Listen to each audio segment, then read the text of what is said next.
গুলশানে বিচারপতি শাহাবুদ্দিন পার্কে আমার ভাবনায় বাংলাদেশ শীর্ষক জাতীয় রিল মেকিং প্রতিযোগিতায় বিজয়ীদের সাথে একান্ত আলাপ অনুষ্ঠানে অংশ নিয়েছেন বিএনপি চেয়ারম্যান তারেক রহমান।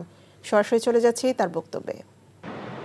আপনি প্রথমে যেটা বললেন যে সিঙ্গেল মাদার বা যারা বিভিন্ন রকম সমস্যার মধ্যে আছে, যে স্বামী ছেড়ে দিয়েছে, দেখুন আমরা এটা আপনি যদি দেখেন এই অ্যাট দি মোমেন্ট আমার যতটুকু ধারণা আছে বাংলাদেশ গভর্নমেন্টের এই সোশ্যাল সেফটি নেটওয়ার্কের 138টা প্রজেক্ট চালু আছে বিভিন্ন মিনিস্ট্রি বা ডিপার্টমেন্টে।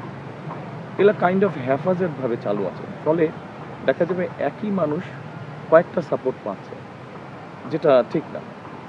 আপনার রিসোর্স নষ্ট হচ্ছে, একজন 3টা সাপোর্ট পাচ্ছে, আরেকজন একটাও পাচ্ছে না। আমরা এই জিনিসটাকে একটু অর্গানাইজ করতে চাইছি থ্রু ফ্যামিলি কার্ড। আমরা এটাকে ইউনিভার্সাল এই জন্য রেখেছি, যেমন একজন কৃষকের স্ত্রী উনি যখন পাবেন, একজন ভ্যান চালকের স্ত্রী উনিও পাবেন, আর একজন গভর্নমেন্ট অফিসিয়াল ওয়াইফ উনিও পাবেন অ্যাজ এ ওয়াইফ।